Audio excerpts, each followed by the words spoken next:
네, 검단고등학교 2학년 세계사 수강생 여러분 반갑습니다.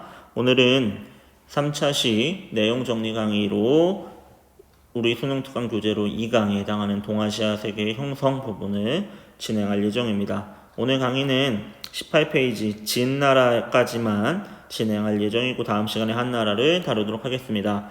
우리 이제 2강에서는 핵심 목표로 크게 5가지를 잡았습니다. 이 2강에서는 앞으로 이제 여러분과 함께 한 6시간, 7시간 정도에 걸쳐서 2강을 다룰 건데 동아시아 지역의 역사를 다루게 됩니다.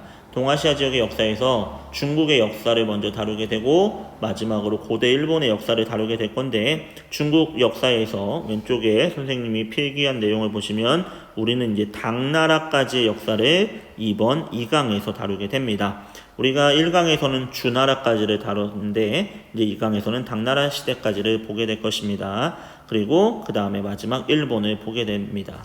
자, 2강의 핵심 목표는 5가지라고 말씀드렸는데 다음과 같습니다. 첫 번째는 춘추전국 시대가 어떻게 성립되고 변화되고 전개되어 갔는지를 볼 거고 그 춘추전국 시대에 유행했던 학문과 사상은 무엇인지 파악하는 것이 중요합니다. 첫 번째로 그래서 그때에 유행했던 다양한 사상과 학문들을 제자백과라는 이름으로 부르는데 이 제자백과에 대해서 아는 것이 첫 번째 핵심 학습 목표입니다. 두 번째로는 이 춘추전국 시대를 통일했던 진나라 그리고 진나라에 이어 등장했던 한나라 이 두 나라는 공통적으로 황제가 다스리는 나라라는 제국이라고 불립니다. 그래서 진한 제국을 살펴보게 될 것입니다.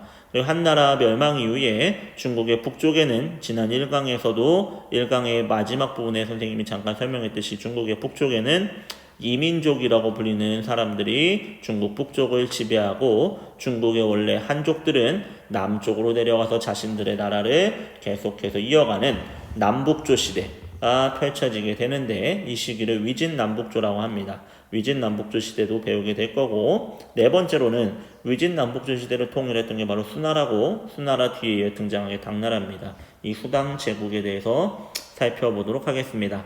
마지막으로 고대 일본의 역사에서 나라시대, 해안시대라고 가로를 치고 써놨는데 나라와 해안은 각각 도시의 이름이고 일본 고대 국가에서 나라를 수도로 했던 시대를 나라시대 그리고 해안을 수도로 했던 시대를 해안시대라 합니다. 일본의 역사에 대해서도 다뤄볼 예정입니다. 그러니까 오늘부터는 주로 한 4-5시간 계속 이어서 중국의 역사가 이어지게 될 겁니다. 근데 중국과 일본의 역사가 이제 동아시아 역사에서 세계사에서 주로 다루는 부분인데 여러분 이 부분은 한 번만 정리해 놓으시면 뭐 나중에 다시 공부하고 복습할 때도 뭐 중국의 역사를 큰 틀에서 정리하는 데 굉장히 큰 도움이 되는 부분이기 때문에 여러분이 이번 수능 특강 교재인 2강 내용들을 잘 따라오면서 정리를 해 두시기 바랍니다. 그럼 오늘 본격적으로 이제 수업을 진행하도록 하겠습니다. 먼저 첫 번째 춘추전국 시대부터 보도록 하겠습니다. 춘추전국 시대는 시대의 정의는 다음과 같습니다. 주나라가 수도를 호경에서 나급으로 옮긴 사건 주의 동천이라고 합니다. 이때부터 동주시대라고 한다고 우리 지난 1강에서 마무리할 때 선생님이 설명드렸습니다. 그게 기원전 770년이었다라는 거죠. 이 동주가 성립되면서부터 진이라는 나라가 춘추전국 시대를 통일할 때까지의 시기, 즉 기원전 770년부터 기원전 221년까지의 약 550년의 시기를 춘추전국시대라 한다라고 했습니다. 춘추전국시대가 시작되게 된 배경, 주나라 왕실의 힘이 빠졌다라는 거죠. 빠지게 된 이유는 주나라 왕실에서 봉건제를 실시했는데 봉건제는 지방 지역에는 왕과 혈연 관계에 있는 제후들을 임명하여서 통치를 맡겼는데 시간이 지날수록 왕과 제후들 간의 혈연적인 유대감이 약화되게 되었고 그로 인해서 제후들은 힘을 점점 키워가고 독자적인 세력으로 성장해 갔다. 그 와중에 주나라는 견융족이라는 이민족에 침입받아서 수도 호경을 빼앗기고 나급이라는 곳으로 이동하게 되면서 동쪽으로 천도했다고 했습니다. 이때부터를 이제 춘추전국시대의 시작이라고 우리는 봅니다. 근데 춘추전국시대를 춘추시대와 전국시대로 또 세분해서 구분하기도 합니다. 춘추시대를 기원전 770년부터 기원전 403년 그리고 403년부터 221년까지를 전국시대로 보기도 하는데 이 기준점이 되는 사건은 바로 여기 나와 있는 이 진나라가 조, 위, 한의 세 나라로 쪼개지는 분열되는 사건을 전국시대의 시작점으로 보기도 합니다. 근데 춘추시대와 전국시대는 이제 시대의 가치관 같은 것이 조금 차이가 나는데, 춘추시대는 먼저 보면 춘추시대에는 이 춘추시대를 이끌어갔던 5명의 패자, 그걸 춘추오패라고 합니다.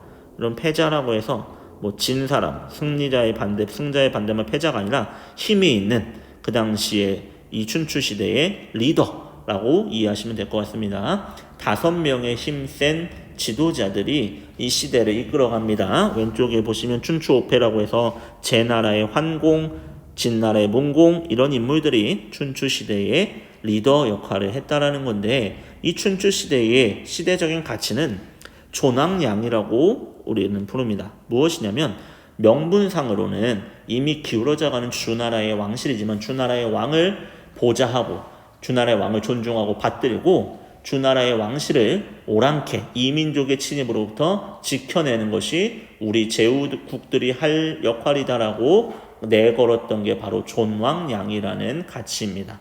이 존왕양이를 명분상이나마 내걸었던 시대가 바로 춘추시대입니다. 근데 시대가 흘러서 전국시대로 가게 되면서 전국시대부터는 각각 제후국들이 힘을 키워서 다른 힘이 약한 나라들을 잡아먹는 이른바 약육강식의 치열한 경쟁이 벌어지게 되는 것입니다. 이때부터는 명분상이나마 중왕실을 존중했던 것들이 거의 다 사라지게 된다는 거죠. 이게 이제 춘추전국시대에 대한 간단한 시대 개념 정의였습니다. 그럼 본격적으로 이제 춘추전국시대의 사회상 또 정치, 경제, 그리고 학문과 사상 부분을 보도록 하겠습니다. 거기에 앞서서 지도를 한번 보면 이 지도가 기본 강의에서도 얘기했듯이 이 지도가 춘추전국시대의 상황을 나타내는 지도구나, 그리고 춘추전국시대의 모습은 어떻다라는 것을 여러분이 문제에서 자주 보게 될 겁니다. 그러니까 이 지도도 한 번씩은 파악해 두시는 게 좋을 것 같습니다. 뭐 여러분 더 춘추오패나 전국치론까지 뭐 다 외우시면 참 좋겠지만 이거 각각의 나라들 다 외우는 건 어렵더라도 이 지도가 춘추전국시대구나 라는 것 정도, 그리고 춘추전국시대의 특징은 어떤 것들이 있구나 라는 것은 반드시 알아두셔야만 합니다. 그러면 춘추전국시대 이제 그전 시대와는 다른 변화 부분을 보겠습니다. 먼저 정치, 경제, 사회 부분을 보도록 하겠습니다. 정치면에서는 각각의 제후국들은 이제 자기가 영토를 가진 국가로 성장해 나갑니다. 더 이상 주 왕실의 지배하에 있지 않는다는 얘기죠. 그리고 지방 통치를 위해서 봉건제라는 제도 대신 군현제라는 걸 실시하게 됩니다. 여러분, 중국의 역사를 배우게 되면 지방 통치를 하는 제도로 크게 3가지가 등장하게 됩니다. 하나가 봉건제고, 하나가 군현제고, 그리고 다음 시간 한나라 때 배우게 될 군국제라는 제도입니다. 이 제도들은 앞에서 봉건제를 살펴봤듯이 봉건제라 함은 이렇습니다. 수도와 수도 근처는 왕이 직접 다스리고 나머지 지역은 제후를 임명해서 제후에게 통치를 맡기는 거, 이게 봉건제입니다. 봉건제는 기본적으로 이 정치제도의 특성상 지방에 임명한 제후에게 지방 통치에 대해서 어느 정도의 자율권을 인정해 줍니다. 그러다 보니까 권력을 지방으로 분산시킨다 라는 의미의 지방분권적인 성격을 띠게 됩니다. 봉건제는. 반면 이 춘추전국시대부터 사회의 일반적인 통치 방식으로 자리 잡아갔던 이 군현제라는 것은 어떻게 이루어지냐면 전국을 군과 현이라는 행정구역으로 나눕니다. 오늘날로 치면 시군구 같은 행정구역 단위가 이제 군과 현이 됩니다. 이 군과 현에는 중앙에서 왕이 임명한 관리가 파견됩니다. 관리가 왕의 명령에 따라서 지방의 통치를 이뤄가는 게 군현제입니다. 여러분, 이 관리는 왕에게 임명을 받은 관리라고 했습니다. 그럼 관리가 군과 현에 파견돼서 자기 마음대로 지방을 통치할 수 있었을까요? 아니죠. 왕의 명령을 전달하는 전달자적 입장에서 지방 통치를 실시했겠죠. 그렇기 때문에 군현제는 봉건제에 비해서 모든 권력이 중앙에 모이게 됩니다. 중앙의 명령이 지방에 전달되고 지방에서는 중앙의 명령에 따라서 관리가 통치를 하는 거죠. 즉 중앙의 힘이 점점 커지는 지방 통치 체제가 군현제라 할 수 있습니다. 결국에 군현제로 바뀌어갔다는 것은 권력을 중앙으로 집중시켜가는 나라들이 많이 나타났다라는 얘기가 된다라는 것이죠. 그리고 다음 시간 한나라 때 배우게 될 군국제라는 통치제도가 나오는데, 군국제는 이 봉건제와 군현제를 절충한 것이 군국제입니다. 일부 지역은 봉건제, 일부 지역은 군현제를 실시했던 게 바로 이 군국제라는 정치제도입니다. 다음 시간에 가서 다시 한번 설명을 드리겠지만, 우선 기본적으로 봉건제라는 거 우리가 1강에서 배웠고, 오늘 군현제라는 걸 배웠습니다. 중국 역사에서 지방을 통치하는 방식이 크게 봉건제와 군현제가 있었고, 마지막 한나라 때 가면 군국제라는 또 독특한 통치제도가 나온다라는 것까지 한번 정리를 해두시면 되겠습니다. 자, 경제 부분의 변화에서는 두 가지의 큰 변화 양상이 보입니다. 첫 번째는 철제 농기구가 보급되고 우경이 보급됩니다. 철제 농기구와 우경의 보급이 농업 생산량의 증가를 가져왔다고 합니다. 그럼 과연 철제 농기구와 우경의 보급과 농업 생산량 간의 상관관계는 어떤 게 있을까요? 답은 간단합니다. 그전 시기까지 사용하던 청동에 비해서 철로 만든 농기구는 굉장히 단단해지죠. 그리고 밭을 깊게 갈 수 있게 됩니다. 땅을 깊게 갈 수 있게 됩니다. 우경도 마찬가지입니다. 우경은 소가 땅을 간다라는 건데, 경작을 한다라는 건데, 사람이 땅을 팔 때와 소가 땅을 팔 때 어떤 것이 더 깊고 또 많이 땅을 팔 수 있을까요? 그렇죠. 소가 땅을 가는 게 훨씬 더 깊고 많이 갈 수 있겠죠. 즉 철제 농기구의 보급과 우경의 보급이란 것은 결국에 땅을 깊게 팔 수 있다라는 것을 의미합니다. 근데 이게 생산력과 무슨 관계가 있냐? 예전에는 오늘처럼 비료가 많이 발달하지 않았는데, 땅이란 것은 결국에 계속해서 농사를 짓다 보면 생산력이 떨어질 수밖에 없습니다. 그걸 우리가 좀 어려운 말로 지력, 땅의 힘이라고 하는데, 지력이 계속해서 떨어질 수밖에 없습니다. 근데 이 지력을 회복시켜 줄 수 있는 자연적인 방법이 바로 뭐냐면, 표면 위에 있는 땅과 아래 아직은 좀 기운이 빠지지 않은 쌩쌩한 흙을 자연스럽게 바꿔주는 것이죠. 근데 이것을 위아래를 바꿀 수 있게 해준 게 우경과 철제 농기구의 보급이 이것을 가능하게 했다는 거죠. 땅을 깊게 팔 수 있는 철제 농기구와 또 소가 이렇게 땅을 파주면서 깊은 곳에 있는 흙을 위로 바꿔줄 수 있게 하면서 생산력 증가에 어느 정도 영향을 미쳤다라는 내용입니다. 그 이후에 상공업이 발달하게 되고, 이런 상공업의 발달로 인해서 화폐가 사용되게 됩니다. 이 당시에 춘추전국 시대에 쓰였던 다양한 동전 중에 대표적인 게 바로 도전과 포전이란 건데, 그림을 한번 보고 가도록 하겠습니다. 도전은 말 그대로 칼 모양의 돌이라는 뜻이고요. 포전은 삽이나 이런 농기구의 모양을 본뜬 동전을 포전이라 불렀습니다. 이러한 화폐가 춘추전국 시대에는 사용되었다라는 겁니다.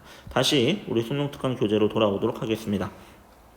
자, 마지막으로 봐야 될 부분이 사회와 학문, 사상 부분입니다. 사회적인 변화에서는 산업공상의 개념이 등장했다. 산업공상, 지식인 계층, 농사 짓는 농민, 물건 만드는 공인들, 상업 활동하는 상인들, 이러한 직업적인 개념이 이제 분화되어서 나타나기 시작했고, 철제 농기구 사용에 따라서 전쟁의 양상도 바뀌게 됩니다. 그 전까지 전쟁은 스스로 무장을 한 사람들만이 참여할 수 있었습니다.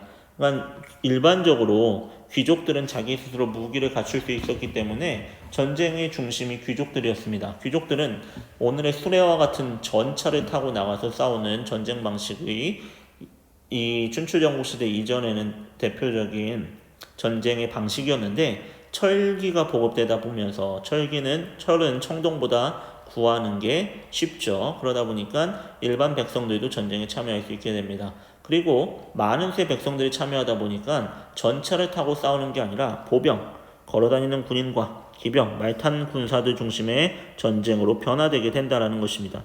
그러다 보니 전쟁에 많은 백성들이 참여합니다.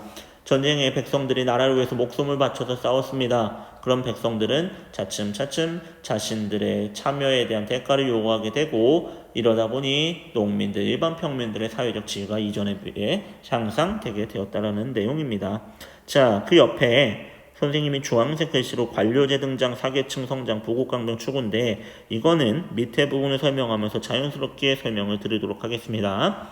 자, 이 춘추전국 시대의 중요한 변화가 바로 학문과 사상적인 변화입니다. 이 시기에는 학문과 사상이 발달하게 되고 이때 등장했던 학문과 사상은 이후에 중국의 정치, 경제, 사회, 문화에 굉장히 큰 영향을 끼치게 되는 사상과 학문이 됩니다. 자, 우선 각각의 제후국들은 다른 제후국들, 각각의 다른 나라들과의 경쟁에서 뒤처지지 않기 위해서는 부국강병이라는 걸 추구하게 됩니다. 부국강병은 뭐냐면 나라를 부유하게 하고 군사를 강하게 하는 걸 부국강병이라고 하는데, 이 부국강병을 하기 위해서는 이 부국강병을 실행에 옮겨줄 만한 능력 있는 인재가 필요하게 됩니다. 각국마다. 이러한 인재들이 필요하다 보니까 지식인 계층이었던 사계층이 주목받기 시작했고, 이들이 상대적으로 성장하기 시작했다는 거죠. 이 사계층, 지식인 계층은 어떤 사람들이었냐면 자신이 생각하는 부국강병책 그리고 현실 정치의 문제점을 해결할 수 있는 방안을 제시합니다.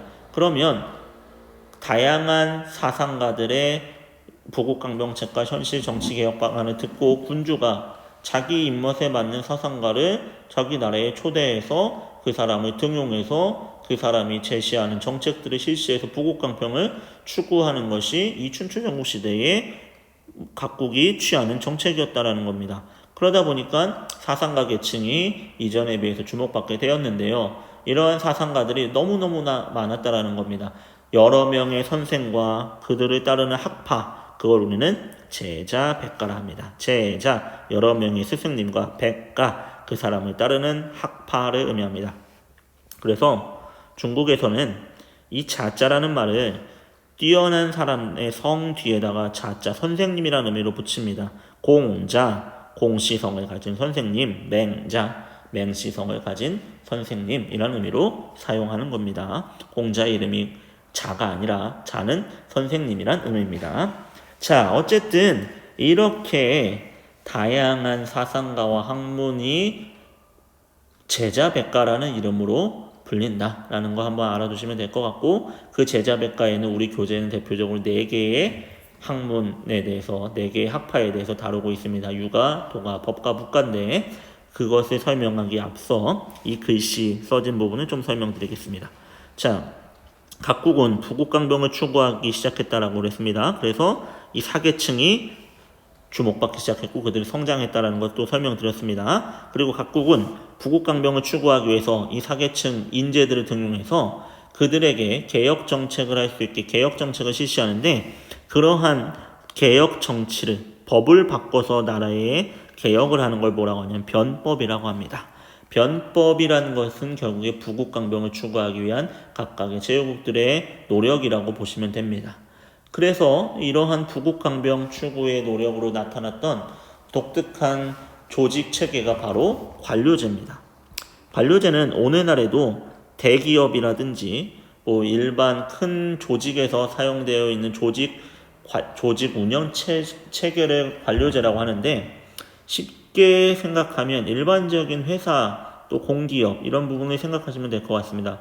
회사에는 사장이 있고 사장 밑에는 전무, 이사, 또 부장, 과장, 차장 이런 직급이 있게 됩니다. 대리, 사원까지 각각의 직급들에 맞게 업무가 위계 질서를 가지고 처리되는 시스템. 그러니까 대형 조직을 효율적으로 운영하기 위해서 등장한 관리 체제가 관료제인데, 이 관료제가 국가의 하나의 운영체제로 등장하게 된다는 거죠. 왕이 있고 왕 밑에 예를 들면 재상이 있고 재상 밑에 실제로 오늘날의 장관에 해당하는 사람이 있고 장관 밑에 차관 밑에 일을 하는 이런 관리들, 이렇게 차례대로 위계 질서에 의해서 일을 처리하는 조직 형태, 이걸 관료제라고 한다는 겁니다.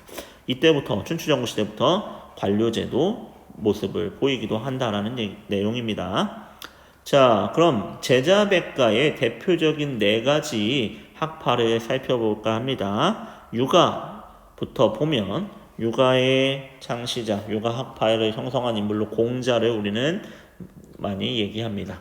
공자의 제자가 맹자, 순자고, 여기서 여러분이 알아두셔야 될 것은 대표적인 제자백가의 4가지 학파 이름을 알아두셔야 됩니다. 유가, 도가, 묵가, 법가 알아두시고, 그 학파의 대표적인 인물 알아두시고, 그 학파의 핵심 주장 정도는 여러분이 정리를 해두시는 게 좋을 것 같습니다. 유가는 공자, 명자, 송자로 대표되고 이들은 인과 예라는 윤리의 회복이 이 현실 정치를 바로잡고 개혁할 수 있는 방안이라고 생각했습니다. 그래서 도덕적인 도덕 정치를 강조하게 됩니다. 나중에 한나라 이후 유교의 이 유가의 학파의 사상은 중국의 정치에 큰 영향을 미치게 됩니다. 그 다음으로 봐야 될 게 이제 도가입니다. 도가는 대표적인 사상가로는 노자와 장자가 있습니다. 그래서 다른 말로 도가를 노장사상이라고도 부릅니다. 도가의 핵심 사상은 무의 자연 네 글자로 정리할 수 있습니다. 인위적인 것을 하지 말고 인간 본능에 맞게 자연스러운 삶을 추구하자. 이것이 노자 장자 도가의 핵심 사상이라는 겁니다. 이 도가의 사상은 이후에 중국의 예술, 문화, 종교에 큰 영향을 주기도 합니다. 세 번째로 봐야 될 게 묵가입니다. 묵가는 묵자라는 사람이 대표적인 학자고요. 그리고 그가 주장했던 게 차별 없는 사랑, 겸애설을 주장합니다. 모든 사람을 차별 없이 사랑하면 지금의 이 혼란한 춘추전국 시대의 문제가 해결될 거고 현실의 정치에서도 모든 것들을 해결할 수 있다라는 게 묵가의 주장이었습니다. 마지막으로 봐야 될 제자백가의 하나의 학파가 바로 법가입니다. 법가의 대표적인 인물은 상황, 한비자, 이사가 있는데 상황은 선생님이 형광펜을 쳐놓고 그 밑에 추가적으로 설명을 하려고 표시를 해놨습니다. 이 법가의 핵심 내용은 법률에 따른 엄격한 통치라는 겁니다. 법을 엄격하게 집행해야지만 현실 정치의 문제를 해결할 수 있다는 게 법가의 대표적인 주장입니다. 자, 이 다양한 제자백가의 사상들이 우리 교과서 33쪽에 그림을 통해서 제시되는데 33쪽에 한번 보면 가, 나, 다, 라 4명의 사람들이 나와 있습니다. 맹자, 노자, 묵자, 한비자 각각이 유가, 도가, 묵가, 법가를 대표하는 대표적인 학자들의 주장입니다. 이 부분도 여러분이 한 번쯤은 읽어보시면서 각각 제자백가의 사상들은 어떤 것을 주장했는지를 정리해 두시면 좋을 것 같습니다. 다시 우리 교재로 돌아오도록 합시다. 수능특강 교재의 마지막 부분을 보도록 하겠습니다. 상황의 변법 부분을 설명드리겠습니다. 상황은 법가의 대표적인 사상가였는데 이 사람은 어디서 활동했냐면 이 진이란 나라에서 활동합니다. 이제 바로 이어서 춘추전국 시대를 통일하게 될 나라 그 진나라에서 상황이라는 사람이 개혁을 실시했습니다. 그게 이제 상황의 변법이라고 불리는 것입니다. 상황은 기원전 약 4세기경에 살았던 인물이고 4세기경에 진나라에서 변법을 시행했는데 상황의 변법의 내용은 크게 세 가지입니다. 첫 번째는 지방통치제도를 9년제를 실시했던 거, 그리고 두 번째로는 호적제라고 해서 사람들을 오늘날에도 우리가 호적이라고 쓰는데 어디에 어떤 사람이 어디에 살고 있는지를 파악해서 법에 의해서 사람들을 통제하는 시스템을 만들어 놓은 겁니다. 그리고 마지막이 이제 조세제도, 세금 제도를 확립해 놔서 진이라는 나라를 강력한 법에 의해서 통치되는 국가로 바꿔놓으면서 귀족들도 법을 지키게 만들면서 귀족의 특권을 제한하고 더 나아가서 국가 재정을 확충하는 데 성공하여서 진나라가 부국강병을 이룰 수 있게 만들었던 사람이 바로 상황입니다. 상황의 변법 이전만 하더라도 이 진나라는 전체 중국에서 서쪽의 변방에 있던 발전이 더딘 나라였다고 합니다. 근데 이 상황의 변법 실시 이후에 진나라가 급속하게 빠르게 발전하게 되고 결국에 이것이 이틀이 되어서 춘추 전국시대를 통일하는 나라가 되게 되는 것입니다. 자, 그러면 이 춘추 전국시대를 통일했던 나라 우리 진나라에 대해서 살펴보도록 하겠습니다. 진나라는 기원전 221년에 법가 사상을 바탕으로 중국을 통일했다라는 건데 여러분 여기 나와 있죠? 상황이 나와 있는데 상황이 개혁을 하고 나서 진시황이 바로 통일한 게 아닙니다. 상황의 개혁을 바탕으로 나라가 발전하게 되고 그 힘을 바탕으로 시간이 좀 흐른 후에 진시황이 통일하게 됩니다. 진시황이라는 사람이 이제 통일을 했다라고 하는데 우리는 진시황제라는 용어를 쓰는데 많이 들어보셨을 거예요. 진시황제는 이름이 시황제가 아니라 이 이름의 뜻을 좀 설명드리겠습니다. 진이라는 나라의 최초의 황제라는 뜻이 진시황제입니다. 처음 시자 황제라는 호칭을 처음으로 썼던 사람이 중국 역사에서 처음으로 썼던 인물이 이 시황제입니다. 그래서 처음의 황제 시황제라고 불립니다. 이 사람이 이제 진 나라를 중국 통일을 하게 만든 인물이 됩니다. 그래서 여기 나와 있듯이 기존에는 군주의 호칭을 왕이라고 썼는데 이제부터 나는 황제다라는 호칭을 쓰게 만들었던 사람이 시황제고요. 진시황제가 시행했던 정책들이 5개 또는 6개 크게 이제 보이는데 이것을 다음 시간에 한나라 배우면서 한무제가 했던 것과 좀 여러분이 구분해서 알아두시기 바랍니다. 진시황이 했던 정책들 또 한무제가 했던 정책들은 이 진한 제국에서 자주 출제되는 포인트이기 때문에 진나라 시황제의 정책들은 여러분이 한번 잘 오늘 강의를 통해서 정리를 하셨으면 좋겠습니다. 첫 번째, 중앙집권 체제를 만드는데 확립하기 위해서 노력했다는 건데 중앙집권이란 말은 권력을 중앙으로 집중시킨다는 것입니다. 즉 그 전까지 여러 개의 나라로 쪼개져 있던 춘추 전국시대를 통일했습니다. 진나라가. 그럼 이제 통일한 진나라 모든 권력을 중심으로 모아서 강력하게 황제의 명령에 의해서 일사불란하게 움직이는 나라로 만들어야겠죠. 그래서 실시했던 다양한 정책들이 다음과 같은데 첫 번째는 군현제입니다. 아까도 봤듯이 군과 현으로 지방을 나눈 다음에 왕이 임명한 관리를 보내서 전국에 자기의 관리들을 보내서 통치하게 만들었던 게 군현제입니다.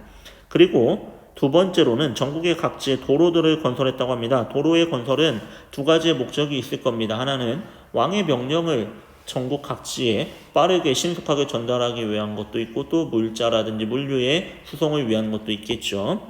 그리고 진시황제는 그 전까지 각국마다 달랐던 화폐, 문자, 도량형 등을 통일하게 되고 더 나아가서 어떤 것까지 통일하냐면 수레바퀴의 폭까지 통일하게 됩니다. 수레바퀴의 폭, 도로를 건설하고 홈을 파서 수레바퀴가 이렇게 그 홈에 걸려서 지나갈 수 있게 만드는데 각국마다 달랐던 수레바퀴의 폭까지 통일해서 이 부분을 하나로 만들려고 했다라고 전해집니다. 그래서 이것을 이제 자료를 통해서 한번 보면 진시황제 통일 정책을 보면 교과서 34쪽에 이렇게 나와 있습니다. 우리가 춘추 전국시대에 봤던 도전과 포전 사용하고 각국마다 다양한 화폐를 썼는데 이것을 진나라에서 썼던 발량전으로 통일합니다.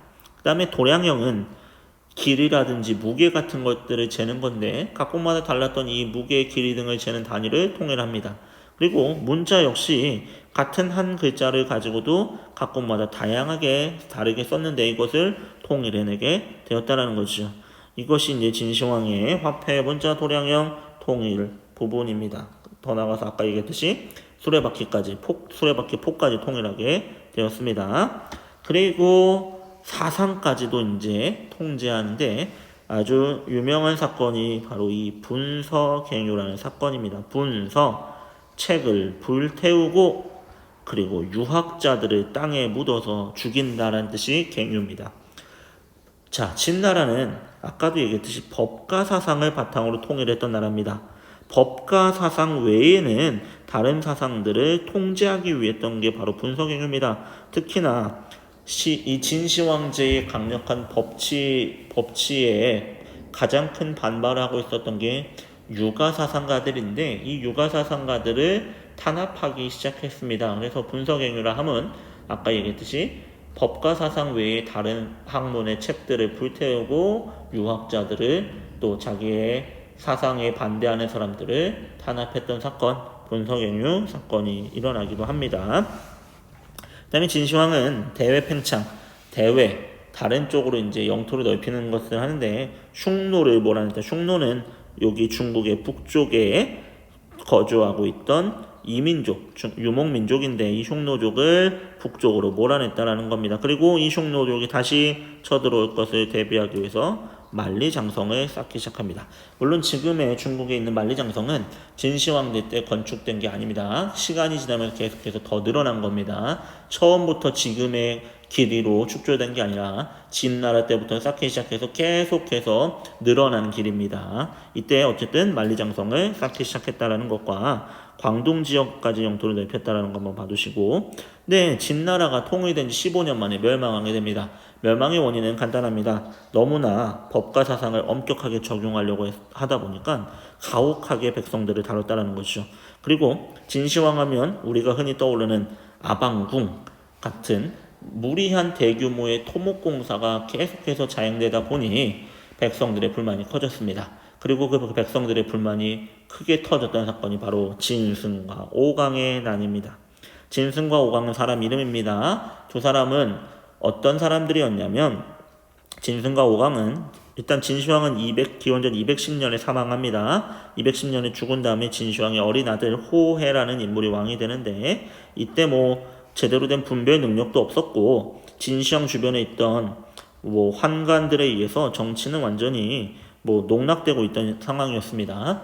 어쨌든 기원전 209년에 이 진승과 오강 마을 사람들이 어떻게 되냐면 이제 군사적인 복무를 하기 위해서 징병됩니다. 그래서 정해진 기한 안에 가야 됐어요. 근데 가다가 갑자기 폭우를 만나게 되면 비가 많이 오게 됩니다. 그래서 기한을 맞추지 못할 것 같은 상황에 맞게 됩니다. 근데 당시 진나라의 법은 어땠냐면 가혹한 법을 너무 엄격하게 적용하다 보니까 어떤 이유와 사정이 있던 간에 그 약속한 시간을 지키지 못하면, 약속한 시간 안에 도달하지 못하면 처형되는 게 진나라의 그 당시의 법이었습니다. 진승과 오강도 무리를 이끌고 이제 군사 복무를 하러 가다가 기한을 맞추지 못할 상황이 된 겁니다. 어차피 가도 처형을 당할 바에 우리가 뭐하러 이렇게 여기서 그냥 죽음을 그냥 순순히 당하겠느냐 하면서 이 진승과 오강이 자신을 따르는 농민들을 이끌고 난을 일으키게 됩니다. 이게 진승과 오강의 난이었고요. 진승과 오강의 난을 시작으로 해서 전국 각지에서 불만을 가진 반란들이 일어나게 되면서 진나라는 나라를 통일한 지 불과 15년 만에 멸망하게 됩니다. 멸망하게 되면서 다시 중국을 누가 통치하느냐 두고 두 나라가 전쟁을 벌이게 되는데, 그게 바로 초나라와 우리가 다음 시간에 배울 한나라가 됩니다. 초나라의 그 당시에 지도자는 항우였고요. 한나라의 지도자는 유방이라고 불리는 사람이었습니다. 이 둘의 전쟁을 다룬 소설이 초한지고, 여러분이 한 번쯤은 접해보셨을 장기라는 게임을 보면 초록색 돌과 빨간색 돌, 거기에 가장 큰, 이렇게 흔히 왕이라고 하는 거에 써진 글자를 보면 초록색 돌에는 한자가 초자고 빨간색 돌에는 한자가 한자입니다. 즉 이 항우와 유방의 초나라와 한나라가 진나라 멸망 이후에 누가 다시 중국의 지배자가 되느냐를 두고 벌였던 전쟁을 게임으로 만든 게 이제 장기 게임이 되는 것입니다. 어쨌든 결론부터 말하자면 유방이 승리하면서 한나라가 세워지게 되는 것이죠. 다음 시간에는 이 한나라가 세워지게 된 이후에 한나라의 역사에 대해서 배워보도록 하겠습니다. 자, 오늘 여러분 강의 듣느라 수고하셨습니다.